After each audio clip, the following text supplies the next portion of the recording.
Good morning students. मैं Amit sir वत्सला भाई वनमाड़ी school of scholars की तरफ से आज हम अपने 8वीं कक्षा के हिंदी के दूसरे लेसन की शुरुआत करने वाले हैं, जिसका नाम है ऋण जाल जी का जंजाल। ऋण मतलब कर्जा। कर्जा लेने से इंसान के जीवन में किस तरह का जंजाल यानी किस तरह से समस्याएं उत्पन्न होती है, इसके बारे में दी है। प्रस्तुत पाठ में लेखक ने व्यंग्यात्मक शैली में यानी हंसी मजाक करते हुए ये बताने की कोशिश की है कि आजकल के लोग किस तरह से लुभावनी स्कीमों, जो मार्केट में जो लुभावनी अपनी ओर आकर्षित करने वाली जो स्कीमें हैं, उसके चक्कर में आकर अपनी स्थिति को भूलकर वो तरह तरह के ऋण लेते हैं, मतलब कर्जा लेते हैं, और एक कर्जा चुकाने के लिए वो दूसरा कर्जा उठाते हैं, दूसरा कर्जा चुकाने के लिए तीसरा कर्जा उठाते हैं। इस तरह से वो कर्ज के दलदल में फंसते जाते हैं और अपनी जो आर्थिक व्यवस्था है वो बिगाड़ बैठते हैं। और इस स्थिति में लेखक कहते हैं कि हमें इस स्थिति में अपने दिल पर दिमाग के विजय की आवश्यकता है। मतलब हमारा दिल कितना भी चाहिए कि ये चीज़ हमें खरीदना चाहिए, लेकिन हमें अपनी परिस्थिति नहीं भूलनी चाहिए।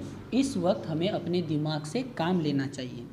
अगर हम इस तरह से जीवन व्यतीत करते हैं लेखक के कहने के अनुसार, तो निश्चय ही हमारा जीवन तनाव मुक्त हो सकता है। कल तक जिनके लिए साइकिल भी एक सपना था, वो आज मोटरसाइकिल या कारों में घूमते नज़र आते हैं। जिनके लिए कार सपने में भी देखना दुर्लभ वस्तु थी, आज उनके घर के सामने वो साक्षात खड़ी है। जो लोग एक छत भी यानी एक घर भी अपने लिए नहीं खरीद सकते थे, वो आज 2-2, 3-3 घरों के मालिक हो गए। जो लोग मुफ्त विद्यालय में अपने बालकों को पढ़ाने के बारे में 2 बार सोचते थे, वो आज अपने छोटे छोटे बच्चों को विदेशों में शिक्षा देने की सोच रहे। और ये सारी चीज़ें, कुछ चीज़ें सिर्फ चंद है, मतलब कुछ ही उदाहरण दिए हैं। वस्तुतः आज ये सारी चीज़ें क्यों संभव हुई है? क्योंकि आज की सुलभ और आसान सर्व सुविधा संपन्न ऋण व्यवस्था ने इन सभी सपनों को मूर्त रूप यानी ये जो सारी चीज़ें हैं हमारे जीवन में क्यों वास्तव में आ रही है, क्योंकि ये जो मार्केट में जो नई नई स्कीम है अपनी ओर आकर्षित करके कर्जा हमें प्रोवाइड करती है, प्रदान करती है। इन कर्जे की स्कीमों की वजह से ये सारी चीज़ें हमारे पास आने लगी हैं। अभी आगे उन्होंने कहा है दीन दुखियों व असहायों की कष्टहारिणी। अभी देखो, जो कर्जा देने वाली स्कीमें हैं उनको क्या कहा है? दीन दुखियों, जो गौर गरीब जनता है, और असहाय की कष्टहारिणी, सर्व दुख निवारिणी, पतित पावनी ऋण गंगा आपका उद्धार करने के लिए बहती जा रही है। अगर अब भी आप इसमें हाथ न धो पाए तो आपका भगवान ही मालिक है। उन्होंने इसमें व्यंग किया है, चेष्टा की है, मजाक उड़ाया है कि आज के ज़माने में ये सारी चीज़ें जो गौर गरीब जनता है, दिन दुखी जनता है, और जो असहाय है, जिनको किसी भी चीज़ की सहायता नहीं है, उन सारे लोगों को ये सारी चीज़ें मिल रही है। और ये मिल रही है कर्जा देने वाली अलग अलग कंपनियां, अलग अलग स्कीम।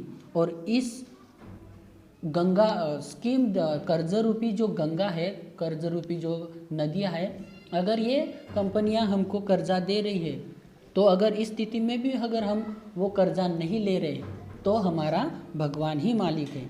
मतलब आपके घर में लक्ष्मी आ रही है और आप उसको स्वीकार नहीं कर रहे हैं, आपको क्या उन्हें देखकर ईर्ष्या नहीं होती? मतलब वो कहना चाह रहे हैं कि हम लोगों को वो ईर्ष्या नहीं होगी कि हमारे बाजू वाले ने ये चीज़ खरीदी या वो चीज़ खरीदी, तो हम क्यों पीछे रहे? ऐसा विचार हमारे मन में आता है। इसलिए वो कह रहे हैं कि आपको क्या उन्हें देखकर ईर्ष्या, जेलस या जेलसी या जलन फील नहीं होती? जो इस कर्ज रूपी गंगा में अपना गोता लगा रहे, अपने हाथ धो रहे, उसमें आकंठ डूबकर उस ऋण यानी कर्जे का सुख भोग रहे हैं। इसके आगे का पोर्शन हम नेक्स्ट पीरियड में देखेंगे। धन्यवाद।